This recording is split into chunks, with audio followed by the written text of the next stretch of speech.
Hi, good morning, friends. It's Miss Amy. We're back in the greenhouse today. We have a nice, bright, sunny day. I didn't bring Millie today because Todd's on a work call and he couldn't help wrangle her. But I did leave the door open, so we might get a visit from Spencer. So today I'm going to share with you my favorite Mother's Day book, which I always read to my students when I had my own classroom. A Mother's Day song that you can learn, and then a little mommy and me activity that you can do that a friend of mine gave me, and I'll explain more about that later. So we're going to jump into our book today.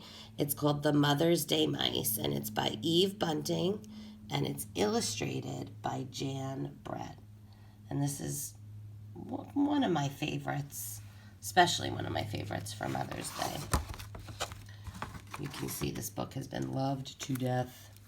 The Mother's Day Mice by Eve Bunting, illustrated by Jan Brett. Look at that little mouse house. The illustrations in this book are wonderful. Biggest little mouse wakened first. It was early morning and still almost dark. He tugged gently on the whiskers of Middle Mouse, who slept next to him. "Psst, it's Mother's Day," he whispered. "Time to get up and get our presents." Middle Mouse tugged gently on the whiskers of Little Mouse, who slept between him and the wall. "Mother's Day," he whispered. They crept out of bed and tiptoed past Mother's room. Outside, one star still slept in the sky. They stopped to wash paws and faces in the pail of water Mother kept by the front door. Biggest studied his watch. "We have 2 hours before Mother wakes up. Middle and I know what we're getting for her and where to find it." He looked at Little Mouse and waited. "I know what I'm getting too," Little Mouse said. "Honeysuckle." Biggest shook his head. "Little Mouse, honeysuckle only grows on Honeysuckle Cottage, and we know who lives in Honeysuckle Cottage. You will have to find something else for Mother." Little Mouse wanted to argue, but Biggest was already lining them up, one behind the other. "Hold tails and be quiet as we go," he said. "The dark has dangers for little mice." They ran across the meadow. Little Mouse liked the tough, smooth feel on his brother's tail. He thought of the 3 of them joined together, and he imagined they must be as long as a snake. He did not want to think about snakes, though.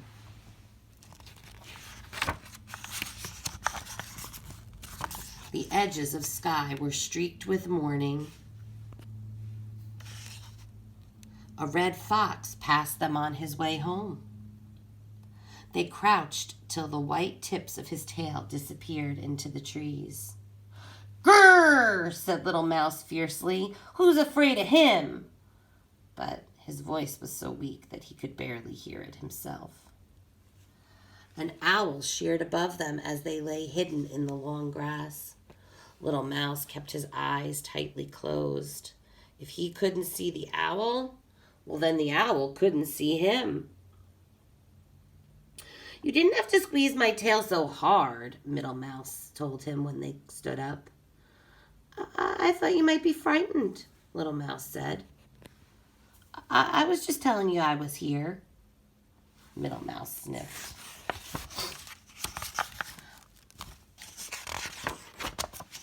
A strawberry patch grew at the edge of the meadow. "There's my surprise for Mother," Middle Mouse said. "She loves strawberries. She says the first ones taste of summer coming."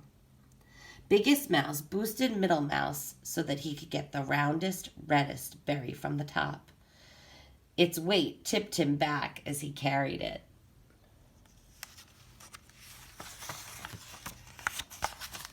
"My surprise is here too," Biggest Mouse said.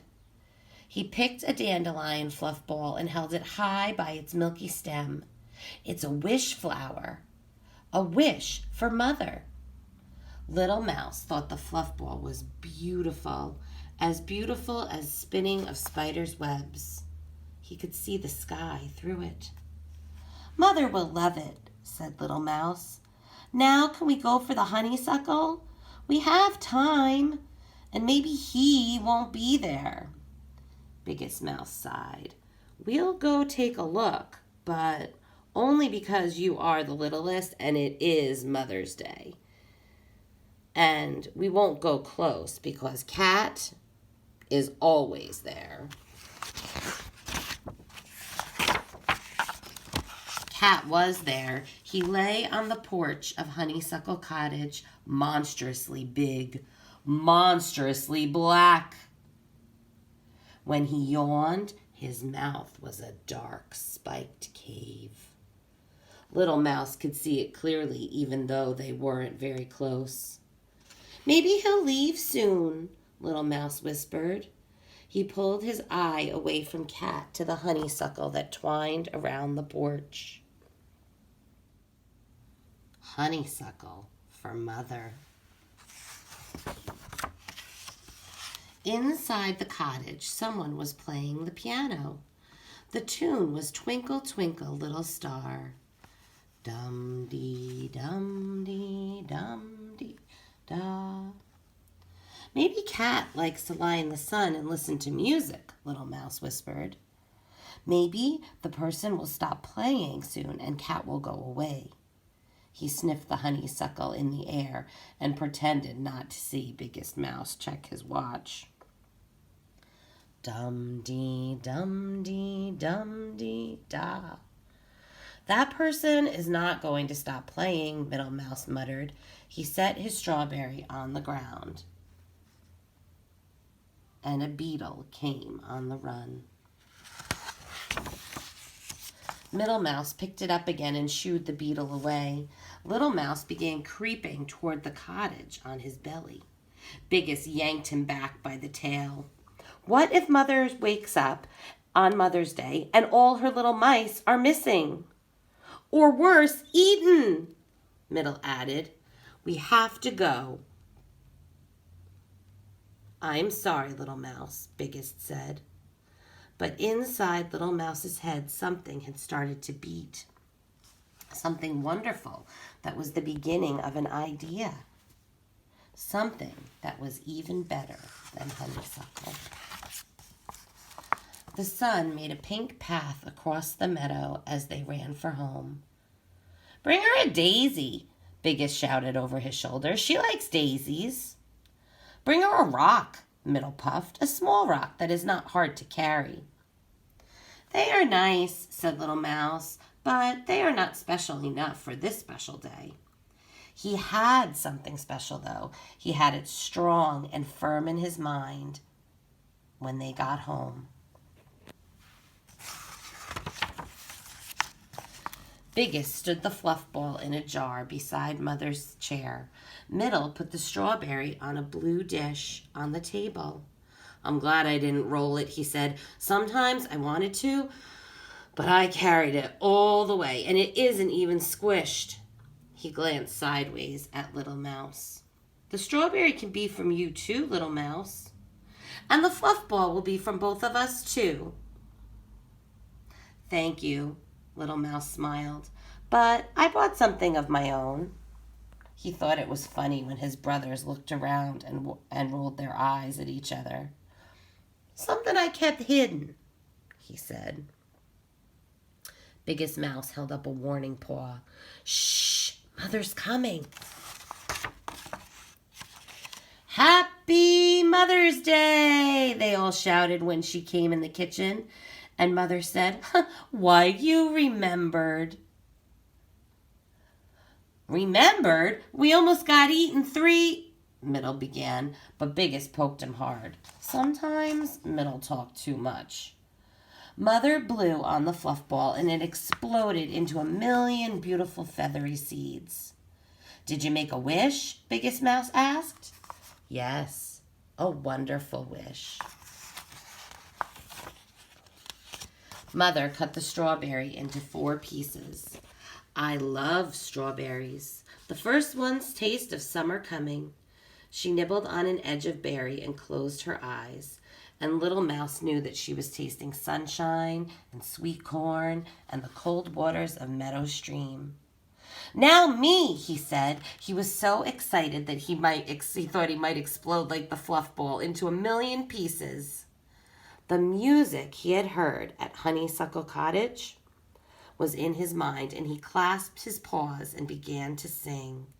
He sang the words he had thought of as they ran home. We have brought a song to say, happy, happy Mother's Day. No one's mother is so nice. Love from all your little mice. That was wonderful, Mother said when he finished. How astonished his brothers were. They had thought he had nothing, but all the time he had had this. Was it better than honeysuckle? Little Mouse asked. Much better, Mother said. Honeysuckle doesn't last forever, but a song does. Was it the best of all your surprises? But as soon as he asked that, Little Mouse felt mean. Because the song is from all of us, he added quickly. Mother smiled. All of my surprises were lovely. You each brought me something different, and you each brought me something the same. Do you know what that was, Little Mouse? Little Mouse knew. They had brought her their love. Mother opened her arms wide, and they ran to her. Let's sing Little Mouse's song, she said. Mother and her 3 little mice swayed together as they sang, and the kitchen was warm with wishes and summer coming and music and love. So this is one of my favorites. I don't know if it's because of my penchant for rodents or it's just a very nice story. So I'm going to teach you a song that I used to teach my students back when I had a kindergarten and a pre-K classroom. This is just a little card made out of an index card, and I'll type the words out in the comments section. And it goes along with the gift we're going to make today. It goes like this. This pot of simple soil I give from me to you, can never ever thank you for all you say and do. But deep beneath the soil, a seed is hidden so. Love it, Mom, like you love me, and it will surely grow. So when I taught, I'm going to clip in. So when I had my very own class before I was the science teacher, every Mother's Day we would make the same gift. So if you have a big kid, you know what's coming. So what we used to do each year in my class was we would make a pot of simple soil with a seed hidden inside.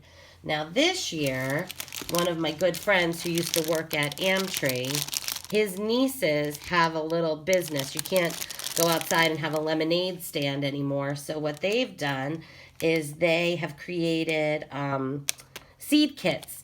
And my friend, his name is Coach Bob, he does the deliveries for them, and he dropped them off one day because he knows I like to garden. So in the kit comes a little, like a little garden ornament, a bag of soil, some seeds, a plant marker, and some stickers. So they do delivery. They'll drop it right off if this is something that you want to do with your kids or you want to have your kids do for Mom for Mother's Day.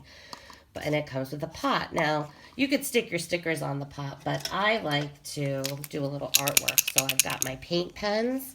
I'm going to show you how to make 3 very simple flowers. So a tulip I just make 2 smiley faces. I make a big smiley face, and then I make a smaller smiley face inside. So that's a big smiley face and a small smiley face inside. So those are going to be our tulips. Then I'm going to make our roses. And a rose is easy. It's just a spiral. Just a squiggle. Or a little scribble. Easy peasy, right? And then we'll make some, I don't know, what are these? These can be any sort of little tiny flower. Hyacinths, I guess, even though they don't normally come in orange, but they're just little teeny tiny dots. If you can make a dot, you can make a hyacinth. And our last one that we're gonna make, we'll make a pansy. And that's just a circle. Easy peasy. Color it in. When I had very little kids, we used to dunk our thumbs in paint and make thumbprints all over. You could do that too. They come out like these little blobs. And then all you do is you take your paintbrush, or in my case, a paint pen, and you just put on your stems. Now I'm using green on a dark green pot, so I'm going to go in with some white and lighten it up a little bit, but you can kind of see this is the pot that came with my kit, but when we did them for school, we used the terracotta orange pots, or we used, oh, I had so many different kinds of pots. So I'll go in with a little white. So now we've got our pot decorated, and we want to make sure that, excuse me, that we have everything that our seed needs. So the first thing we're going to do is we're going to check the bottom, and the bottom should have holes in it. So let's see, do I have anything? I don't. So we're just going to,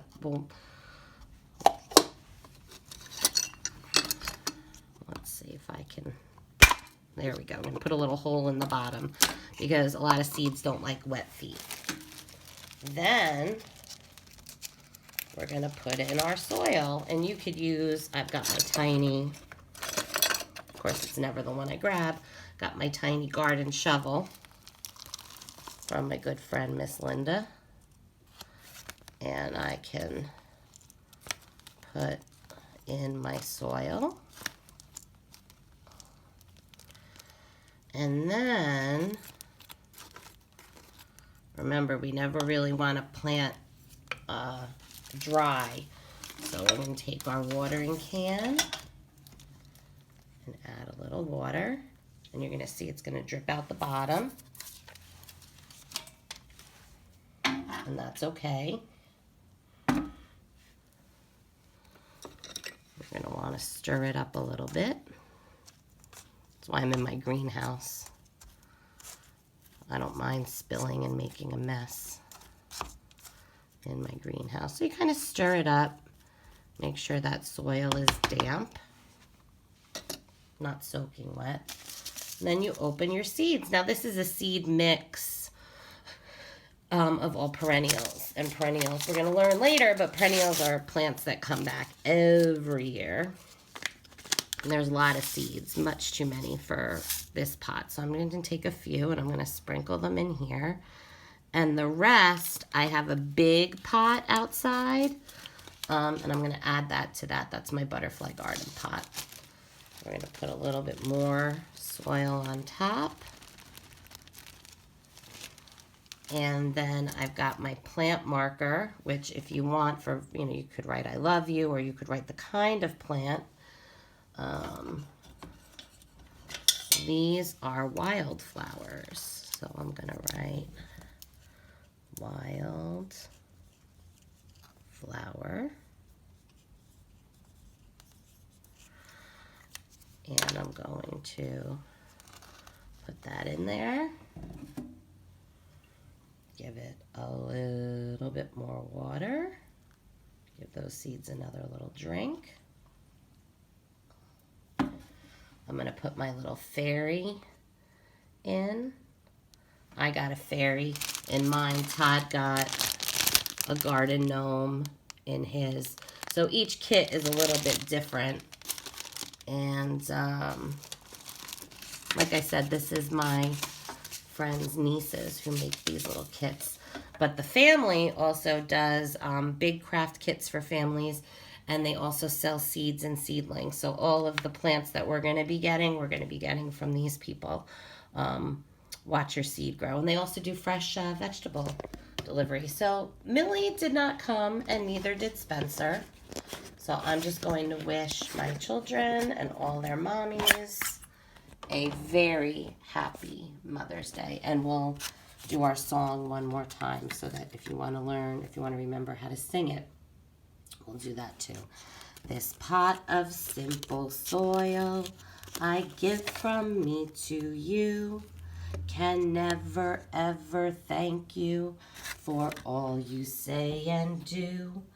But deep beneath the soil, a seed is planted so. Love it, Mom, like you love me, and it will surely grow.